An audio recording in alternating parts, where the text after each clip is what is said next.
जय जिजाऊ, जय शिवराय, जय भीम.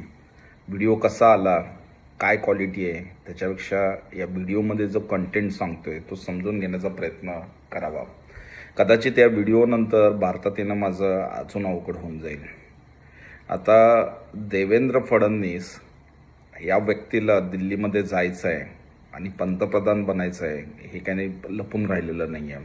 आणि ह्या दोन गोष्टींसाठी त्या व्यक्तीला दोन लोकांचं ब्लेसिंग हवं आहे, ते अडाणी आणि अंबानी. आणि त्यांच्यासाठी जे काही करायचं आहे ते तो सर्व करतो आहे. मुंबई आणि महाराष्ट्र त्यांनी जोराने जिंकला. मुंबई मध्ये SRAच्या प्रोजेक्टवर तर मी भरपूर वेळेला लिहिलं आहे. त्यांनी हे सगळे करत असताना साम दाम दंडभेद वापरून हा पूर्ण सगळीकडे त्यांनी जिंकण्याचा प्रयत्न केला. आजच्या पेपरला एक बातमी आहे जी मी आत्ता शेअर करेन या व्हिडिओमध्येच.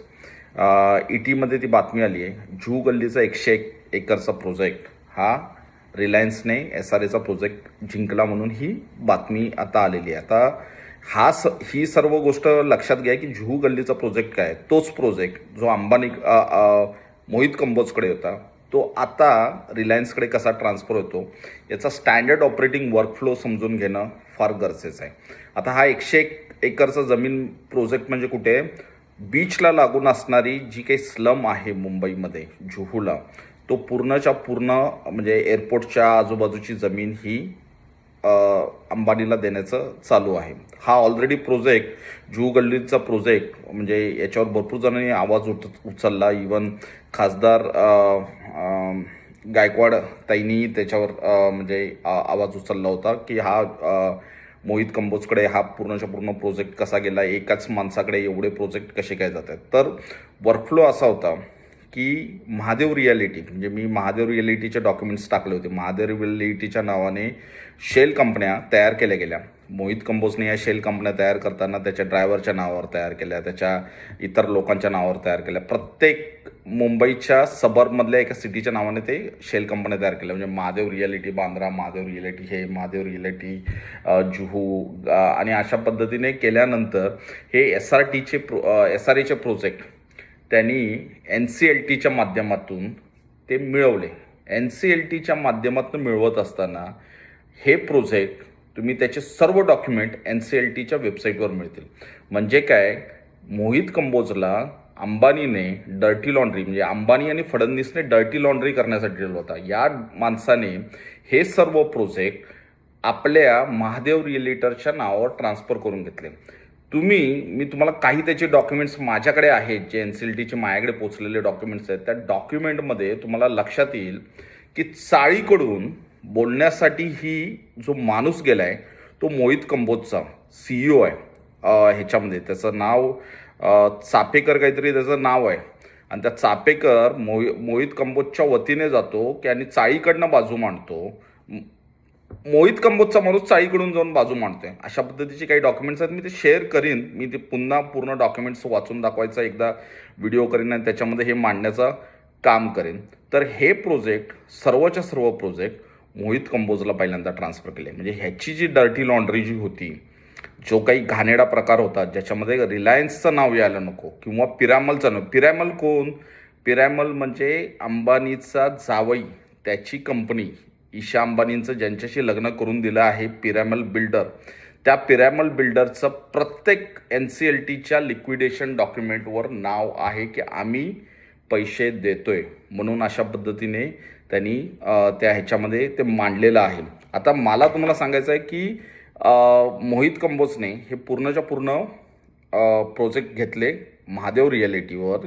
महादेव रियालिटीमध्ये ते प्रोजेक्ट घेतल्यानंतर आता ते प्रोजेक्ट जाऊन अंबानीच्या नावावर ट्रान्सफर होतात. अशा पद्धतीने मुंबईमधले म्हणजे अंबानीला काही SRAचे प्रोजेक्ट मिळत आहेत, अडाणीला काही SRAचे प्रोजेक्ट मिळत आहेत. अडाणी धारावी घेतोय. अडाणीने सहाराची प्रॉपर्टी घेतली. सहाराची प्रॉपर्टी घेतल्यानंतर खारफुटीच्या जमिनी त्याने सगळ्या क्लिअर करून त्याच्यामध्ये भराव टाकून त्याचा घेण्याचा म्हणजे पूर्णच्या पूर्ण मुंबई ही या दोन लोकांच्या नावावर जाते. लक्षात घ्या, अडाणी अंबानी. आणि हे सगळं काम करण्याचं काम जे करतं आहे ते मोहित कंबोज आणि देवेंद्र फडणवीस हे घडवून आणत आहेत. आणि एस आर एच्या ऑफिसमध्ये इथपर्यंत तुम्हाला सांगतो की ही चर्चा एस आर एच्या ऑफिसमध्ये हे प्रत्येक डॉक्युमेंट साईन करण्यासाठी मोहित कंबोज तिथे असतो. एस आर एच्या सीईओलाही मारहाण त्याने भरपूर वेळेला केलेली आहे. एस आर एच्या अधिकाऱ्यांमध्ये त्याची भीती भरपूर आहे. अशा पद्धतीने कार्यक्रम करून मुंबई लुटली जात आहे. जुहू गल्लीचा प्रोजेक्ट समजून घ्या.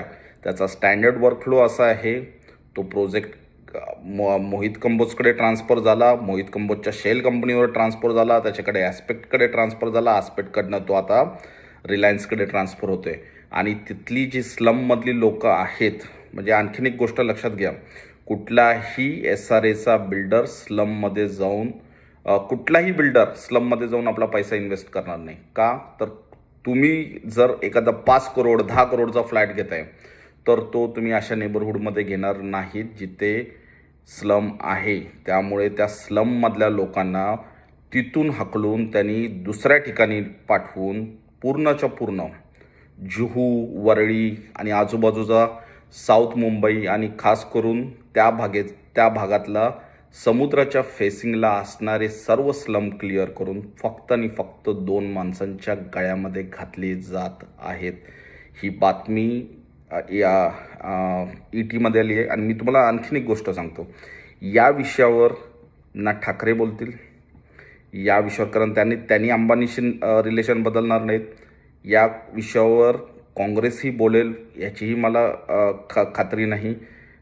राष्ट्रवादी काँग्रेस तर अजिबात बोलणार नाही या विषयांवर, कारण त्यांना माहिती आहे की ही लोक किती पॉवरफुल आहेत. त्यामुळे कुणीही या विषयावर बोलणार नाही. भारतातला कुठलाही पत्रकार याच्यावर बोलायचं धाडस करणार नाही. सर्व पत्रकारांना, मुंबईतल्या सर्व पत्रकारांना ही गोष्ट माहिती असून पण त्याच्यावर बोलणार नाहीत. कुणाकडेही याच्यावर बोलायचं धाडस अजिबात होणार नाही. लक्ष देत राहा पेपरमध्ये येणाऱ्या बातम्या. आणि तुम्ही काय वाचताय ह्याच्यापेक्षा तुम्हाला काय सांगितलं जातं हे फार महत्त्वाचं आहे. म्हणजे तुम्ही जर बातमी वाचत नसाल तर तुम्हाला आजूबाजूला काय घडतं हे माहीत नसतं. पण तुम्ही जर बातमी वाचत असाल पेपरमध्ये तर तुम्हाला चुकीची माहिती असते. आणि ही ईटीची जी बातमी आहे ती पुन्हा एकदा बघा, मागचे डिटेल्स कनेक्ट करा. हा प्रोजेक्ट मोहित कंबोजकडे गेला होता, आता हा अंबानीकडे जातोय. आणि भक्तांनीही लक्षात घेणं गरजेचं आहे की हे सर्व डिटेल्स तुम्ही स्वतः लक्षात घ्या. धन्यवाद. विचार करा.